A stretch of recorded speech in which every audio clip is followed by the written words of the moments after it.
Good morning, good afternoon, and good evening, whenever you may be listening, and welcome to Latitude, the 43 North podcast. This episode of the podcast is brought to you by Kaleida Health, where every day they change lives and make miracles happen. Learn more at KaleidaHealth.org. Good morning, good afternoon, hello everybody. Nate Benson here, Digital Media Manager at 43 North, and I'm joined this week by the legendary Jon Spitz.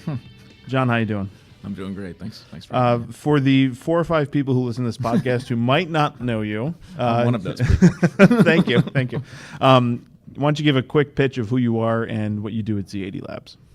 Yes, I'm Jon Spitz, Managing Director of Z80 Labs. Z80 Labs is a tech incubator here in town. We've been around for about 5 years.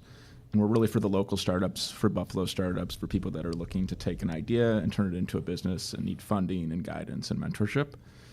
I got involved in all this with Startup Weekend about 5 years ago, and that kind of was my foray into, I guess, startups and entrepreneurship in Buffalo. So prior to getting involved with Startup Weekend, what were you doing? That's a heck of a question. I didn't know. I was working at Wegmans in a management role, and I guess I never appreciated Wegmans until I left it. Just how good the program was to train and develop people in leadership roles. So they're constantly recognized for their management training and their just employment. Yeah, it's unbelievable. There. But when I was there, I was like, I can't do this. All my buddies are, they have the weekends off. I'm working the weekends because it's retail. So I literally quit that without like a plan, like which any I don't suggest. Does, yeah, I don't suggest to anybody. And then I got a job slinging Red Jacket Orchard's juice, which was unbelievable juice. It still is. You can find it in Wegmans. They're probably in Whole Foods now. When I was doing social media, and then I got tapped on the shoulder by a recruiter to work at Medaille College to do social media, which really just turned into recruiting and sales. So that's what I was doing there. And then I kind of found a startup weekend in Rochester, went there and was like, holy cow, this is cool. Like there's a lot of people that are smarter than me here. So right. I'm in the right spot. You heard it here first, folks. There were smarter people than John. Everybody. Most people. I'm in that category as well, too. So what was it about that piqued your interest about Startup Weekend, entrepreneurship, because, you see flyer for something like that and you kind of like, why would I do that? Yeah. I guess I've had an entrepreneurial itch since I was really young. When I was 14, we had a computer and I started to print flyers for John's Lawn Care because I saw the flyers that were around my street and they stunk. So I was like, I can do this better with word art. And I did. And I got a couple hits and I started mowing lawns. And until this day, that's been the best job I've ever had. Right. Because I was my own boss. Exactly. And I think that's what most people want. Whether we take that action to do that is a different story. But hearing about Startup Weekend, it was actually going to be in Rochester, New York. I was like, wow, like that's close. We could go. And my good buddy in Rochester told me about it. So I'm like, you know what? I'm going to step out of my comfort zone and try this out. And that's what we did. And then you brought it here to Buffalo, huh? Yeah. And then I had such a good experience. We didn't win, which would have been a better experience just to go to show my entrepreneurial chops.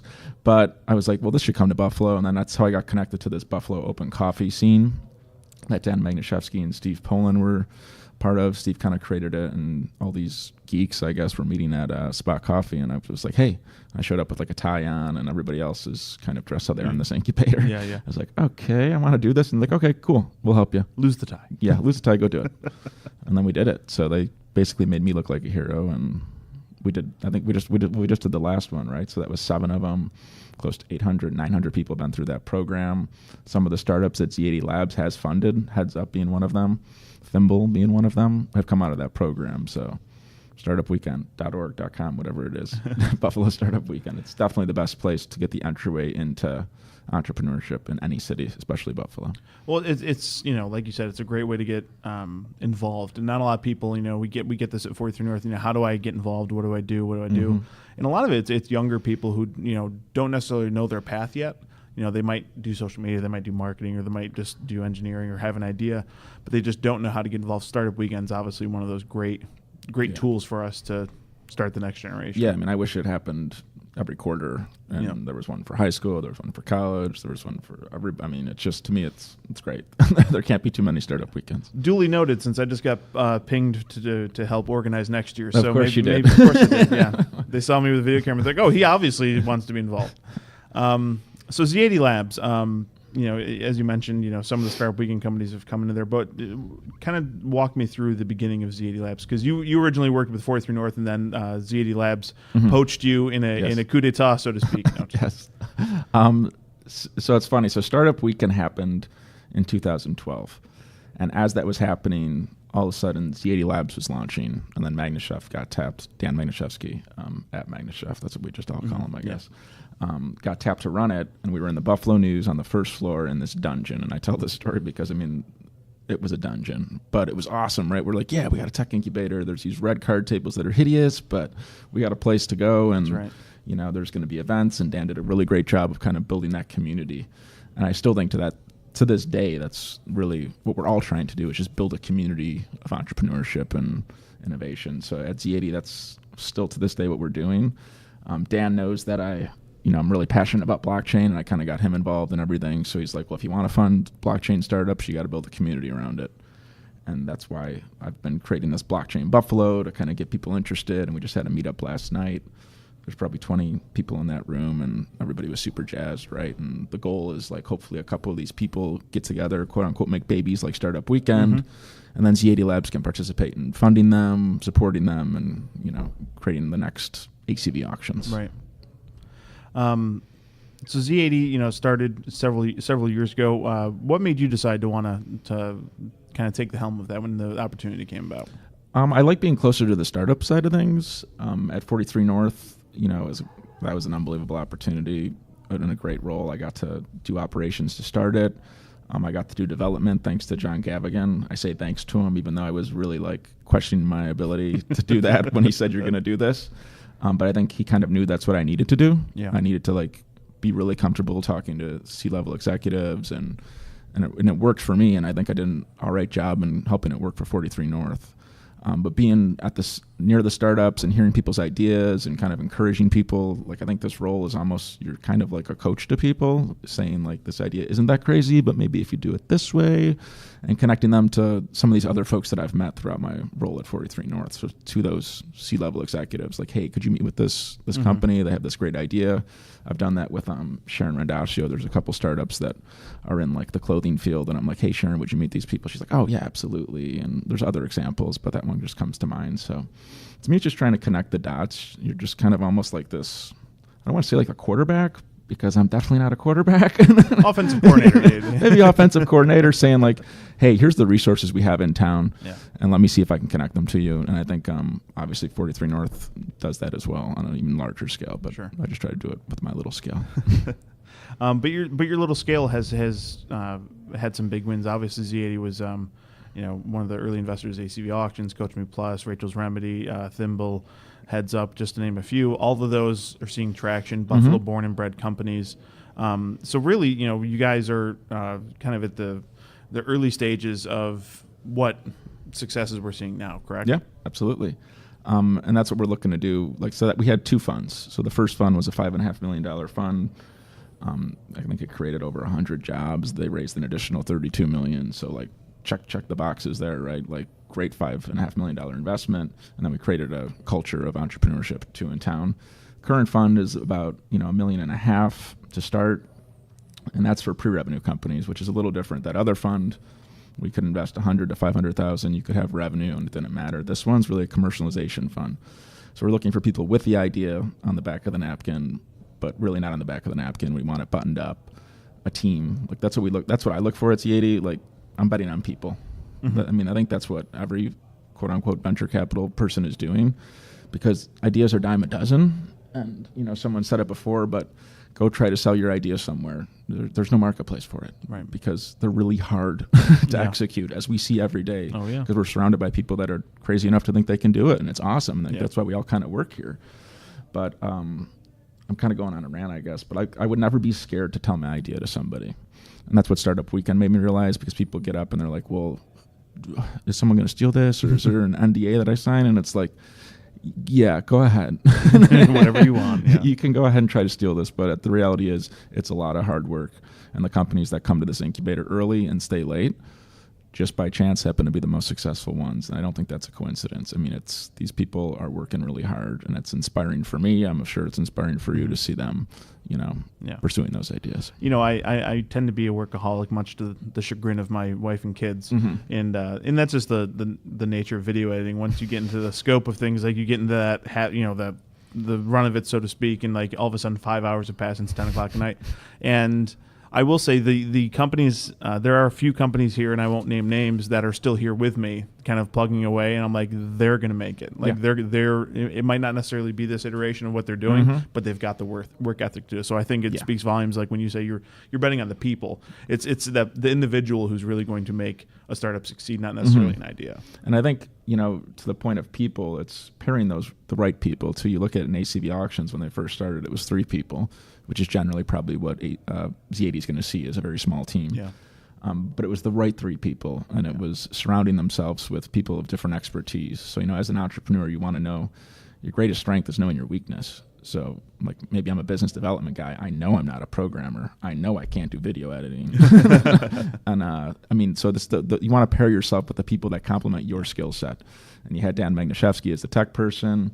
It's really nice to have the expertise in the field with Joe Neiman. So he was the background. He owned a car dealership, saw the problem firsthand. And then you had the finance business guy that could help raise money in Jack Greco. So, that's just like, if I could get that team, like not the exact same people, but that makeup every time I talk to a team, I think I'd have I need more money, a lot more money. So you mentioned you're looking for pre-revenue companies. At what point should a local startup approach you and want to pitch to Z80? Because I think people are always nervous of like, how big should they go with that first pitch? Do they want to try to immediately compete for like a 43 North, for example, or should they maybe talk to a Z80 or other type of funds similar to Z80? They can talk to me if it's literally they were at Ulrich's next door and had it on the back of a napkin. It's not too early to talk to me. I'm not that important, right? I'm really kind of just the I guess the guardian of our investment committee, right? Sure. To save their time from those ideas, right? And kind of vet the ideas and make sure that we're putting the right ideas in front of the investment committee. After they come pitch me, I work with them on the pitch deck, make sure everything looks good, maybe bring in a couple other folks, and then ideally we put them in front of the investment committee. It goes really well. We give them money, and all that money is contingent on matching. So, the real key to Z80 Labs is it was created to get private investment into this community. So we're funded by the state, and it's all contingent on matching dollars. So as we all know, as Gavigan has said, 2012, what was there, $5 million investment? Now there's, 100 or so million in the past year, in 2016. But really, it's to get all the guys that have money, because there is money in this town, but they just aren't familiar and comfortable with startups, and that's not their fault. That's our job to educate them. And I think that's what all of these programs are doing, is educating corporate clients on being customers. We're educating investors on why it's important to make more bets, not less. The more bets we have, it's simple math. Like 1 out of 10 of these is going to work. Yeah. People don't want to hear that, but that's the reality of it. And we need tens, and then we'll get 1. Right. And I think the people investing in startups in Buffalo, Z80, 43 North, and other funds like that. Yeah, I think they're seeing a little bit higher percentage of those successes. Obviously, ACV, we all know they've raised the most that have come out of these programs. But your Coach Me Pluses, they're seeing success, and we're not seeing just like these companies barely scraping by. We're seeing over half succeeding to some degree. Yeah, when we first moved on the medical campus, this did not look like this. We had a lot of room and not a lot of people. Yeah. And then that first winning class of 43 North came, which is very important, right? Because then it kind of showed the local people in town, like, hey, there's other entrepreneurs here. We're not crazy, and they're successful, and they just got money. So it was creating this culture and this environment. And, you look at this space now, it's great, but you're almost like, geez, do we need a bigger space? Yeah. Like, are we ready for that next phase of entrepreneurship in Buffalo? And I don't think that's a crazy question to ask. But if you would have asked it 3 years ago, you would have been like, we're never going to do this. We'll be fine here for about a decade. Yeah. So we've come a long way in a short time. Lots of work ahead, but it's encouraging nonetheless. So, what are you optimistic about as heading up, the public face, so to speak, of Z80? I see you out and about all the time. I always see startups coming in to talk with you. What are you optimistic about? What have you, since taking over the role at Z80, what are you seeing? What are you happy to see? What needs more work? I think when people come to see us, whether it's their first time coming to the space, they're all very excited, right? Whether it's I'm talking to a corporate partner or potential partner, or the entrepreneur themselves, they're really excited about what's going on here. So you can feel, It's cliche, but you can feel the momentum building in that regard, which is encouraging. I think the reality is there's just not enough people that are even aware of any of this in Buffalo. No matter how much we advertise, you can still go block in any direction and be like, what? Z80? What? You work North? where? Yeah. You do what? What's entrepreneurship? Yeah, so we're still working on that. And, my job would be amazing if I was talking to 10 entrepreneurs a day. I would love it. I would probably complain about it later, but in the moment it would be great to hear all these people that are inspiring and trying to change the world. The reality is that doesn't happen. So for us, it's really about trying to get more people aware and kind of creating those collisions, as Gavigan would say. And I think the university is doing a great job. Not just one university. I think a couple of them are really putting a focus on entrepreneurship. I know Damon is. I know UB is. Canisius, and I'm probably missing others. So it's like every pillar of this system is growing, and they're all kind of growing together, and we're all learning together and figuring it out. But I would say that from 5 years ago to today, I mean it's a 360. Yeah. But we have another 360, and then another one, and probably one more until we're all the way where I think we all want to be. But that's why we all are doing this, right? So we can make that impact and change what's going on. So. What do you think some of the big misconceptions are about, and I hate the phrase startup life, but, I'll, for lack of a better term, I'll say startup life. What are some of the, the public misconceptions of what everyone's trying to do? I think that you can make get funding and you'll get a big fat salary and you can play ping pong. And I think that's what maybe some public people think, or that this isn't really real, I guess. I don't know. Mm-hmm. I mean, it's an interesting question. And I'm so ingrained in this since I've been here for 5 years that I don't even know really how to answer it. So I'm not going to give you a good answer because I don't have one. But I mean, the misconceptions versus the reality is that we need help, and we need everybody in this community to be a part of that. And as I mentioned, all those different players, no matter if you're at a corporate institution or not, we just need people to be involved. Speaking of getting involved, I've been to a few of the meetings for Buffalo Blockchain. And that is a passion project of yours. Yeah. Give me those ones, because I always hate to ask, what is blockchain? Yeah. But for those listeners who might not know, Bitcoin's that thing your grandmother told you about. Is the running joke I often hear. But why start Buffalo Blockchain, and what's the point of it?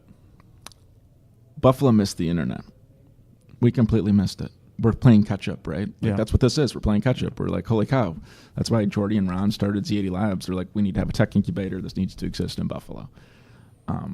My goal is to make sure we don't miss this one, right? So if I can get the university at Buffalo and all these other people interested, these corporate people interested, and I just met this guy, Jim, that's working at Moog, and he's running their blockchain initiative, supply chain on the blockchain. I mean, and this guy is a rock star. And I'm like, this guy's in Buffalo, and he's doing this stuff? And I told him about what I'm doing. He's like, oh, that's amazing. You should do this, and get all these corporates involved. So it's really here to educate people and give people an opportunity, right? And I just want people to know about that there's a place, if you're crazy about blockchain or want to learn, we're going to have that venue for you. What is blockchain? I think it's, the internet that everybody kind of hoped they would have. And it's somehow we have created this space on the internet where people can now agree on something, and they're agreeing on this digital ledger because they're incentivized to do so by being paid with a coin. And to get anybody to agree on anything on the internet in a secure way, it's pretty freaking revolutionary. And that's a pretty rudimentary definition that I gave. Yeah. But I mean, yesterday, these markets are going crazy, and a lot of it's a speculation.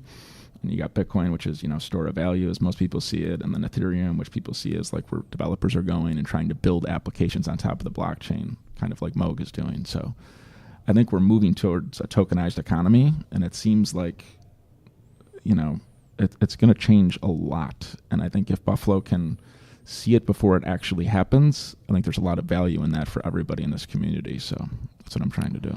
One of the things I've often talked about in this podcast, so many communities are competing for these same startups. There's a finite number of startups, and obviously it grows year in, year out, but there's only so many. Some fade away, some start. Sure. So all these, your Charlottes, your Austins, your Portlands, we're all competing for these great minds. And I look at blockchain, and while I don't have a huge fundamental understanding of it, I do know enough that, okay, this is the next big thing. And the fact that people in Buffalo are already focused on it now, I think, is a great indicator of just how things have changed, you know, and that mindset of like, we have to take risks. Right. And out of that meetup, you know, like I said earlier, I hope a couple companies come out of it.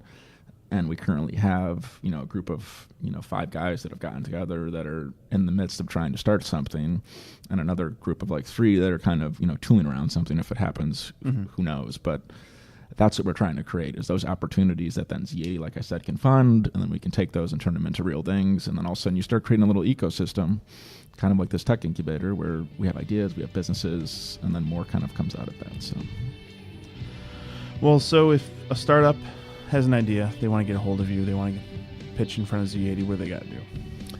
Just jon@z80labs.com. I'll answer that every time. And I'll set up the meeting every time. You can check us out on Facebook, on Twitter. You could message me on Twitter, anything. I'm really accessible, so that you don't have to worry about that at all when it comes to Z80.